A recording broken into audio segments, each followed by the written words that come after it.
2025 ఇది పూర్తిందని సిబిఐ చెప్పినా ఇంకా విచారించాల్సిన అవసరం చాలా ఉంది అని ఇటు రుద్ర గారు చెప్పినా, అటు సిబిఐ కూడా తదుపరి ఆదేశిస్తే మళ్ళీ విచారణ చేస్తామని చెప్పడం, అంటే ఏం జరుగుతుంది అనుకోవాలి? ఫైనల్ స్టేజ్కి వచ్చేసినట్టే కనిపిస్తోందా? ఖచ్చితంగా సార్, ఇప్పుడు ఫైనల్ స్టేజ్కి వచ్చింది. కానీ యాక్చువల్గా అయితే మాత్రం నిజంగా జగన్మోహన్ రెడ్డి గారు వైసీపీ ప్రభుత్వాన్ని సొంత బాబాయ్ హత్యను వాడుకుని 2019లో ప్రభుత్వంలోకి వచ్చారు.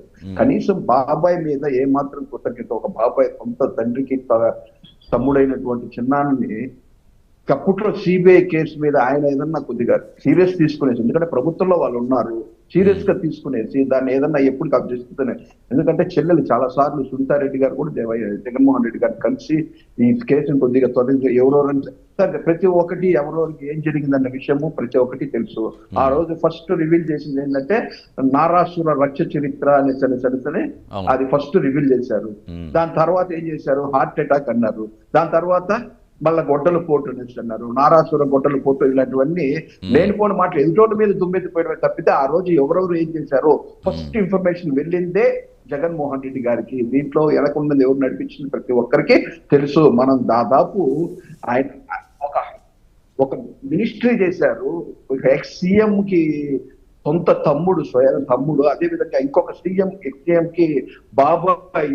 ఇంతటి రిలేషన్షిప్ ఉండి ఇలాంటి కేసులు కూడా ఇంకా నీరు గార్చే విధంగా ఉంటే అసలు ఎక్కడ ఏం జరుగుతుంది? ఒకసారి దీని మీద సిట్ అధికారులు అవినాష్ రెడ్డి గారిని విచారిద్దాం అనేసి ఒక దీనికి వెళ్తే కర్నూలులో హాస్పిటల్లో వాళ్ళ బలగమంతా హాస్పిటల్ చుట్టుముట్టి కనీసం ఒక ప్రభుత్వ అధికారులు, సెంట్రల్ గవర్నమెంట్ సిట్ అధికారులు కూడా హాస్పిటల్లోనికి పోనీయకుండా చేశారంటే దాన్ని బట్టి వాళ్ళు ఏ విధంగా ప్రభావితం చేస్తున్నారని దాని మీద అసలు ఎవరిని కాపాడదాం అనుకుంటున్నారు, అసలు ఎవరిని దీన్ని ప్రొటెక్ట్ చేస్తున్నట్టే అసలు ఏం మెసేజ్ ఇద్దాం అనుకుంటున్నారు రాష్ట్ర ప్రజలకి?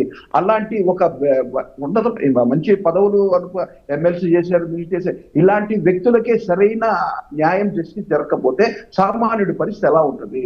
అందులోనూ గత ప్రభుత్వం వైసీపీ ప్రభుత్వం వచ్చిన కాడి నుంచి ఎన్నెన్ని హత్యాకాండలు, అంటే రాకముందు ఒకలాగా ఉంది, వచ్చిన తర్వాత అఫీషియల్ గా వైట్ కాలర్ తో చేశారు. ఎన్నెన్నో హత్యాకాండలు, ఎన్నెన్నో విధాలుగా ఎంతో మందిని చేశారు. ఇలాంటి సందర్భాల్లో మీరు తీసుకోవాల్సిన చర్యలు ఇలాంటివి రాష్ట్రానికి ఏం మెసేజ్ ఇస్తున్నారు, రాష్ట్ర ప్రజలకు ఏం చేయాలి, ఏం జరుగుతుందని చెప్తున్నారు. కానీ ఈ రోజు జస్టిస్ అయితే కరెక్ట్ గానే సుప్రీంకోర్టు ఇచ్చిన ఇది మాత్రము సునీత దంపతుల మీద ఖచ్చితంగా క్లీన్ చిట్ ఇచ్చి కేసు కొట్టేయడం అనేది కూడా ఒక మంచి సూపర్. నా ఉద్దేశం ప్రకారం అయితే మాత్రం చాలా త్వరలో దీన్ని జస్టిస్ చేసి ఖచ్చితంగా నిందితులు ఎవరైతే ఉన్నారో ఖచ్చితంగా బెయిల్ రద్దయిన కూడా లోపల పోయే వాళ్ళు, ఇంకా నిందితులు దాంట్లో ఏవో నీళ్లు లేదో కూడా లోపల పోయే అవకాశాలు చాలా వరకు ఉంటే, ఎందుకంటే నిన్న లూత్రా గారి వాదనలో కూడా హత్య తీవ్రతను బట్టి చూస్తే ఏదో 2 లేదా 5 ఏళ్ళు జైలు శిక్ష అయితే సరిపోదు అని ఆయన చెప్పడం కానీ, ఖచ్చితంగా దీనికి ఉరిశిక్ష పడే అవకాశం కూడా ఉందని సిబిఐ తరపు న్యాయవాది చెప్పడం కానీ, అంటే ఇవన్నీ చూస్తుంటే నిజంగా ఎంత దారుణాలు ఇంకా ఇలాంటి దారుణాలు మనం వినాల్సి వస్తున్నది కూడా తెలుస్తోంది. అంటే ఆ కేసుకు సంబంధించి, ఆ హత్యకు సంబంధించి ఎంత కుట్రలు చేశారో, ఎన్ని దారుణాలకు పాల్పడ్డారో అన్న విషయాలు ఇంకా ఏమేమి తేడా తెల్లమవుతాయి తర్వాత ముందు సుప్రీంకోర్టు తీర్పు తర్వాత ప్రతిదీ క్లారిటీ వస్తుంది అనుకోండి. బట్ ఏంటంటే ప్రజెంట్ చూసుకోవడానికి అసలు తొలుతు గుండెపోటుగా తర్వాత రక్తవాంతులుగా ఇన్ని రకాలుగా చేశారు అని వీళ్ళు చెప్పడం కానీ, సాక్ష్యాధారాలు తారుమారు చేయడానికి అన్ని చెరిపేయడానికి వాళ్ళు చాలా ప్రయత్నించారు సిబిఐ తరపు చెప్పడం కానీ, ప్రతి ఒక్కరు కూడా చాలా స్ట్రాంగ్ గా అక్కడ వాదన జరగడం చూస్తానండి తెలుస్తుందని బట్టి. అంటే ఓవరాల్ గా అదే విధంగా ఇప్పుడు దీన్ని ఈ కేసుని ఎవరెవరైతే మ్యానిపులేట్ చేయడానికి ప్రయత్నించారో ఖచ్చితంగా ఆధారాలు అయితే దొరుకుతుంది.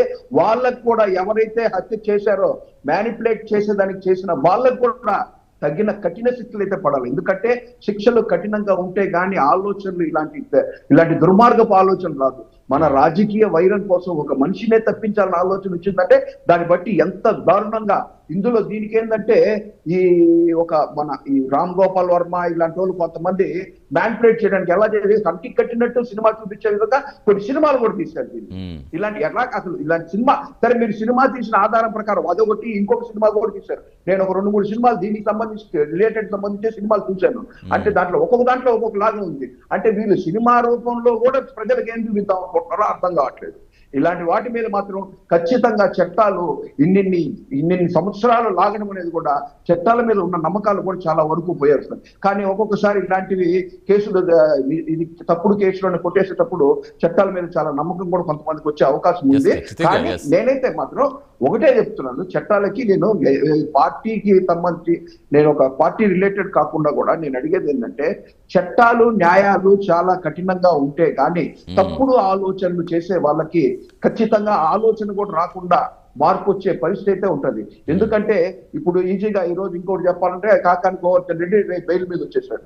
అది ఏంటి పరిస్థితి ఏంటనేసి కూడా తెలియదు. ఇలాంటి బెయిల్ ఇచ్చేది ఎందుకంటే శిక్షలు సరిగ్గా లేవు కాబట్టి మనం ఎంతో డబ్బులు పోసేసి మంచి మంచి లాయర్లు పెట్టుకునేసి మనము ఏదో కేసు వాదించుకునేసి బెయిల్ తీసుకునేస్తాము లేదా కేసులు కొట్టేసుకుంటాము అనేటప్పటికి సామాన్య మానవుడికి చట్టాల మీద నమ్మకం ఎంతైనా సరే సన్నగిలుతుంది. ఇలాంటి వాటి మీద ఖచ్చితంగా ఏ ప్రభుత్వానికి సంబంధం లేకుండా ఈ చట్టాలని ఖచ్చితంగా కఠినాత్మకం చేసి వాళ్ళు తప్పు చేసిన వాళ్ళకి శిక్ష వినిపిస్తేనే కానీ వాళ్ళకి పడితే కానీ తప్పితే కానీ ఈ చట్టాల మీద నమ్మకం ఎవరికైతే ప్రజలను సన్నగిలుతుందో వాళ్ళకి ఖచ్చితంగా ధైర్యం కల్పించాలా. సామాన్యుడికైనా ఉన్నత వర్గానికైనా ఉన్నోడికైనా ఒకే చట్టం జరగాల, ఒకే జస్టిస్ జరిగితేనే. అంటే హేమకర్ గారు ఇక్కడ చట్టం ఎవరికి చుట్టం కాదు, అందరికీ సమన్యాయమే. న్యాయం గెలవాలంటే కొంచెం ఆలస్యం అవుతున్నది ఎప్పటి నుంచో తెలుస్తుంది. బట్ ఏంటంటే ఈ కొన్ని అందులో ఉన్న అవసరం లోపాలని వాళ్ళు క్యాష్ చేసుకునే విధంగా కొంతమంది ప్రయత్నించడం, దీంతో ఆలస్యం అవుతున్నాయి. కానీ చివరికి ఎంత వాళ్ళు ఫైట్ చేసినా చివరికి తదుపరిగా న్యాయం గెలిచింది. టెక్నికల్ ఇష్యూస్ తోటి కొంచెం ఆలస్యం కావచ్చేమో కానీ డెఫినెట్గా అది జరుగుతుంది. ఈ రోజు నిన్న చెప్పడి క్వాష్ పిటిషన్ క్వాష్ చేయడం కానీ ఇవన్నీ చూస్తే డెఫినెట్గా మీరు అన్నట్టుగా మళ్ళీ సామాన్యుల్లో ఆ నమ్మకం అనేది మరింత బలపడుతోంది. సార్ నేనేమంటాను సార్, దీనికి ఖచ్చితంగా మీరు చెప్పింది వాస్తవమే. ఇదేంటంటే ఈ రోజు ఉన్న క్షణికావేశంలో జరిగిపోయింది. కానీ చెప్పు చేసి చరితార్థంలో జరిగినా లేదంటే ప్లాన్ ప్రకారం జరిగినా ఎవరైతే తప్పు చేశారో వాళ్ళకి శిక్షలు. ఎందుకంటే నవడేస్ ఇప్పుడు చాలా వరకు టెక్నాలజీ ఎంత బాగా పెరిగిపోయిందంటే ఎలాంటి ఇదైనా సరే ఇప్పుడు మనం చాలా వరకు పోలీస్ యంత్రాంగానికి కానీ సాక్ష్యాలకు కానీ ఎక్కడ చూసినా సీసీ కెమెరాలో చాలా థర్డ్ అయ్యేలాగా చాలా బాగా పనిచేస్తుంది. ఎందుకంటే చాలా ఉపయోగపడుతుంది. మంచికి కావచ్చు చెడు కావచ్చు చాలా వరకు ఉపయోగపడి సమాజానికి ఏ విధంగా కొంచెం సపోర్ట్ గా ఉంటుంది. ఎవరైతే ఇప్పుడు కొన్ని చోట్ల సీసీ కెమెరాలు లేకపోవచ్చు, ఇంకో చోట సీసీ కెమెరాలతో ఏదో విధంగా ఇప్పుడు ఏ టెక్నాలజీ వచ్చింది ఇలాంటి టెక్నాలజీ యూజ్ చేసుకునేస్తే ఏదైతే కోర్టులో కొన్ని లక్షల కేసులు పెండింగ్ లో ఉన్నాయో దాన్ని అన్ని కూడా త్వరగా పరిష్కరించేసి ప్రజలకి నమ్మకం కలిగేలాగా కూడా చేయాలని నేను ఖచ్చితంగా కోరుతున్నాను. ఖచ్చితంగా హేమకర్ ఎస్. అసలు ఈ కేసులో స్థానిక అధికారులు సిబిఐకి సహకారం లేకపోవడం ఎలా చూడాలి? ఏదో సమితి కంటిన్యూ చేద్దాం, డిబేట్ కంటిన్యూ చేద్దాం. షార్ట్ బ్రేక్ తీసుకుని హాట్ టాపిక్